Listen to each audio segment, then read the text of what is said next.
features overview of your FedEx Kenworth T680 tractor. This video will cover the main interior features of the FedEx vehicle. Exterior features are covered in a separate video. Please note, this video does not replace the operator's manual. Before operating the vehicle, please study the operator's manual carefully for important safety instructions, including warnings, cautions, and notes.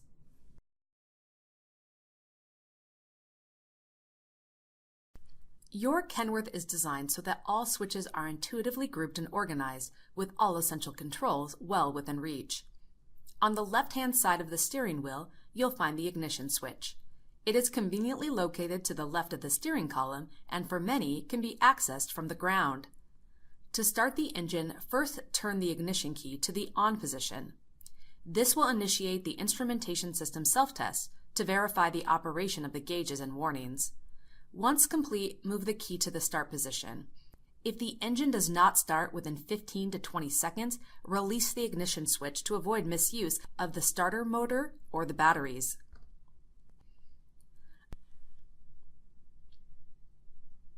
Above the ignition switch, you'll find two floodlight switches in order to turn on the first and second set of cab-mounted floodlights. To the right of the ignition switch, you'll find the cab dimmer switch, which alters the brightness of the instrument panel lights. The next switch to the right is a combination switch. The upper part of the switch turns on your cab dome lights.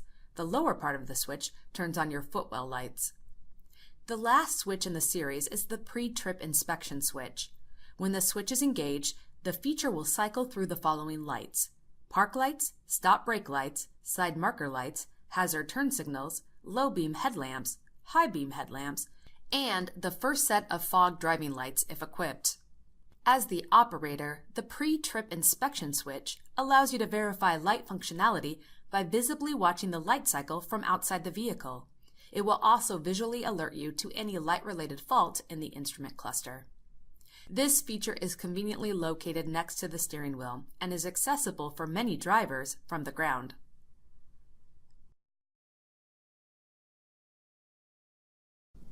The 5-inch full-color Driver Performance Center provides you with information to help you get the most out of your vehicle. In the upper right-hand corner, you'll see a gear display. In the center, you'll see your cruise control indicator. For your convenience, there is a trip odometer as well as a multi-trip tracking option. You can also view temperature and time. You can set it to local time or your home time to match your driver log. The trip reset button is located here. The main content area of the driver information display contains dynamic information for you to see. A push on the knob will open the menu item. Spin the control switch to select and set values, or push the control switch when you want to enter specific settings. The back button is located above the knob and will allow you to go back to the previous menu. The tire pressure monitor menu provides individual tire pressure and temperature information for each tire identified on the vehicle when the vehicle is parked. A warning message will appear if the system detects a tire temperature or pressure that is outside of normal parameters. Virtual gauges provide dynamic information about the vehicle's performance. For example, you'll see a virtual tech gauge representing the ideal RPM and fuel economy targets. The fuel economy display provides you with the dynamic fuel economy performance of the vehicle. It shows average speed, average fuel economy, and a dynamic instantaneous indication of fuel economy above or below the current average. The screen is available when driving. Average fuel economy is computed by the fuel consumed during the trip. The fuel economy for a trip will be reset when the trip odometer is reset. The trip information display can store data on up to 4 separate trips labeled A, B, C, or D. Trips are also selectable as active or inactive, so you can use the data logging function to treat trips separate from each other or as segments of a combined trip. Trip economy data includes a great deal of information. Just to name a few, the average speed, fuel used, idling time, and hours used in PTO mode. The system also provides you with adaptive cruise control and braking information, such as following distance and warnings to help you stay safe on the road. Active warnings will appear in this area and will override the normal viewing and navigation of functions when an issue occurs on the truck. These alert messages are called pop-ups because they take over the screen. Some messages are low enough priority that they can be suppressed. If multiple pop-ups are present at the same time, they are viewed in a stack format. At the top center of the dash, you'll find additional lighting switches. The red switch is your hazard light switch, which operates the emergency flashers. With the switch in the on position, the emergency flashers make all 4 turn signals, front and rear, flash simultaneously. The flasher works independent of the ignition switch. You should always use the flasher if the vehicle is disabled or parked under emergency conditions. The second switch is a combination switch. Position 1 turns on the park lights, tail lights, and dash lights. Position 2 activates the headlights in addition to the park lights, tail lights, and dash lights. The third switch controls the cab and vehicle clearance and identification lights, sometimes referred to as cab or roof mounted marker lights. The fourth and fifth switch locations serve as placeholders for spare switches. The lower center switches on your Kenworth were equipped specifically for this FedEx truck. To the immediate right of the trailer brake valve, you'll see a row of 3 switches. First, you'll find the mud and snow traction control switch, which modifies the vehicle's normal traction control. This function increases available traction on slippery surfaces like snow, mud, or gravel by slightly increasing the allowable wheel spin. When this function is in use, the ATC warning lamp blinks continuously. The second switch is the lane departure warning disable switch. The lane departure warning is a safety feature that provides feedback to the driver when the vehicle is departing its lane. There may be times, however, when the warning is not needed. When pressed, this switch will override the lane departure warning functionality for 15 minutes. The third switch in this set is the hill hold disable switch. The hill hold feature gives the operator time to release the service brakes and press the accelerator while holding the truck on a hill. You can disable this feature by pressing the switch to temporarily deactivate the hill hold functionality. Directly to the right, you'll find another set of switches. The first is the fifth wheel lock switch. This allows the operator to release the fifth wheel kingpin from inside the cab when dropping trailers. The red shield acts as a guard over this switch and is meant to protect you from accidentally releasing the lock. The second and fourth positions serve as placeholders for spare switches. The third switch allows you to manually control the diesel particulate filter regeneration process. Pressing the switch for approximately 4 to 8 seconds will initiate a parked regeneration. Parked regeneration requires that your vehicle is stopped with the transmission in neutral and the parking brake set. Complete instructions on this function are available in the Engine Aftertreatment Controls Operator's Manual. Underneath the AC temperature controls and to the right of the storage tray, you'll find additional switches. The first is a placeholder for a spare switch. The second is the suspension dump switch. Activate the switch to deflate the suspension airbags. The switch is caged to protect you from accidental activation. The third switch is the differential lock for your drive axle. Activate the switch to engage the rear axle diff lock. This feature should only be activated at slow speeds. See your operator's manual for complete instructions. The last switch in the series is the fifth wheel slide release. Just like the fifth wheel lock release switch, the fifth wheel slide release switch is protected by a guard to prevent accidental activation. Lift the cover and flip the switch to unlock the fifth wheel slide. By placing the switch in the unlock position, you can slide the fifth wheel to various positions to adjust weight distribution.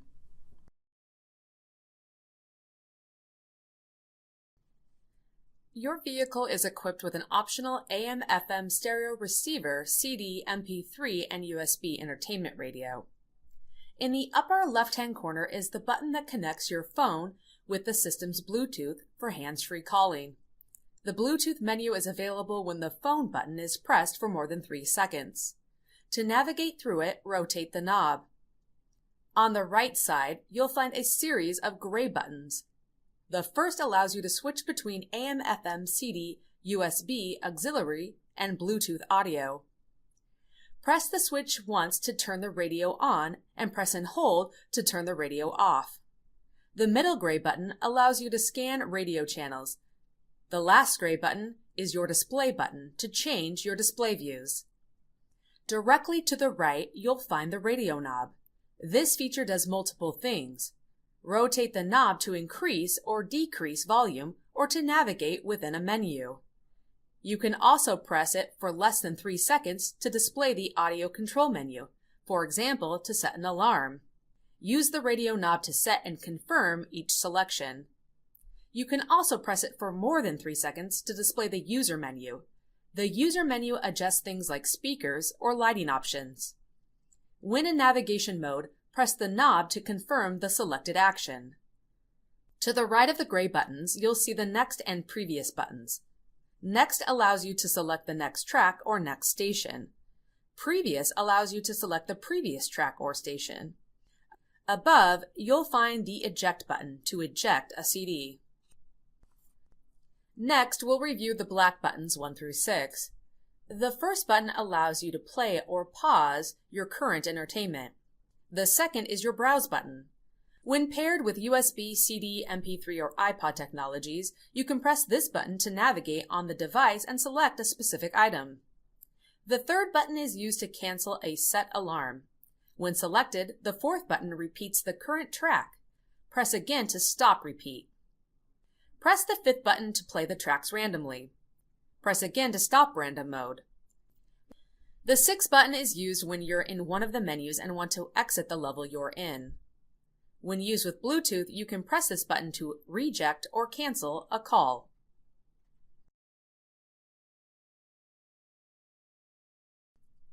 For your convenience, automatic controls for windows, mirrors, and doors are standard on your Kenworth vehicle. You will find several rocker switches located on your weatherproof door pad, engineered to mitigate damage should it be exposed to inclement weather. Starting from the bottom, the power door lock rocker switches are located here to lock or unlock both cab doors. To open the window, press down on the switch, and to close, pull up. The driver's side window also has an express down feature. Press the switch all the way down, and the glass will fully open or close in less than 6 seconds. Mirrors can be adjusted in 4 directions. To provide good visibility, adjust the mirror so the side of your vehicle appears in the inboard part of the mirror. Mirror heat is controlled here. Kenworth engineered this vehicle so that you can have unrestricted access to all of your gauges in the cluster. To optimize your visibility and improve comfort, you may adjust the steering wheel. Simply rotate the lever down fully. Push or pull the wheel to the desired height and angle, and then rotate the lever back into a locked position. Directly located on your Kenworth Smart Wheel, you'll find the radio volume and seat controls. This is also where you'll find your cruise controls. To set, move the switch to the on position. The cruise icon will appear in the instrument panel display. Accelerate the vehicle to achieve the desired speed and press the set button to set the cruise speed. You can also increase or decrease the speed by pressing the plus and set buttons together or the minus and resume buttons. To cancel cruise control, you can tap the brake pedal, tap the clutch pedal, or move the switch to off. To the left, you'll find stock controls, which operate turn signals, windshield wipers, and high beams. On the right, the stock includes the engine brake, and for vehicles with an automated transmission, gear selection controls. Your Kenworth vehicle is equipped with an automated transmission and a column-mounted shifter for driver convenience. To control the transmission, simply twist the column-mounted shifter to set the vehicle in drive, neutral, or reverse. You'll also see the transmission gear displayed in the Driver Performance Center. You can select an upshift or downshift while in drive or reverse. The stock control is pushed away from the steering wheel to request a downshift and pulled toward the steering wheel to request an upshift. This is useful when an alternative gear selection is needed. After a period of time without input from you, the transmission will eventually shift in order to return to the optimized gear selection. Manual mode is available when you want to select the shifts instead of letting the transmission select them automatically. To enable manual mode, press the button on the end of the stock. The letter M will appear in the Driver Performance Center. You can upshift by pulling towards the steering wheel and downshift by pressing away from the steering wheel. While in manual mode, you may receive a driver shift aid notification that prompts you to shift up or down. This is the system's way of telling you that you will receive optimal performance from the vehicle if you change your current gear setting to the recommended setting. And if the engine is approaching a higher than normal RPM level, the transmission system will override the manual position and perform an upshift. Low mode can be used anytime you want to use the lowest gear and minimize the use of the brake pedal, when driving on long grades or when coming to a stop. When you enter low mode, you'll see the letter L displayed in the Driver Performance Center. Low mode is activated by holding the stock in the shift down position for an extended duration. To exit this mode, pull the stock up for an upshift. This is also where your engine brake controls are located. The engine brake can be utilized to induce downshifts and help slow the truck on long, steep descents, to increase brake pad life.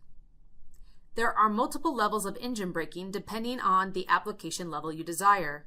The top position is off. Continue to press down for increased braking power, level 1, 2, or 3. The lowest point on the stock is max engine brake mode, which activates the highest shift point for full retarding. You can deactivate max mode in 3 ways. Select a new engine brake setting, tap the throttle, or when the vehicle reaches its program coast out gear. The corresponding engine brake setting is also displayed in the Driver Performance Center. Your vehicle comes standard with 2 cup holders and power ports located in the center of the dashboard. FedEx vehicles are also equipped with 2 extra power ports located on the bottom of the passenger seat. The 12-volt accessory power port will operate when the ignition key is either in the off, ACC, or on position. The fuse panel is located inside the driver's side kick panel. On the cover, you'll find a printout indexing each of the fuses in the fuse box. If replacing a fuse is necessary, be sure to read the cover carefully so that the appropriate fuse is selected. For ease of use, your Kenworth was equipped with CB radio brackets and mounts to firmly secure your CB radio to your truck. Performing pre-trip inspections is one of the best ways to ensure that your vehicle won't have any unexpected problems while on the road. Your vehicle is equipped with the BVA 85 brake valve actuator to help you perform pre-trip inspections easier and safely. Follow the operator guide in your vehicle to activate the pre-trip inspection system. Depress the service brake pedal. Pull the yellow parking brake knob to set the parking brakes. Push the red trailer supply knob to release the trailer parking brakes. Depress the service brake pedal. Release the brake pedal. Inspect trailer brakes for proper stroke adjustment. When finished, press the yellow knob to deactivate the pre-trip inspection mode and release the parking brakes. It's good practice to carry emergency equipment in your vehicle in the event of a roadside emergency. Your Kenworth vehicle is equipped with a warning triangle mounted parallel to the back wall and between the seats should you need it. You also have a fire extinguisher on the side of the driver's seat, secured by 2 Velcro straps. The fire extinguisher handle should be to the back to avoid interference with the seat restraint when the seat is deflated.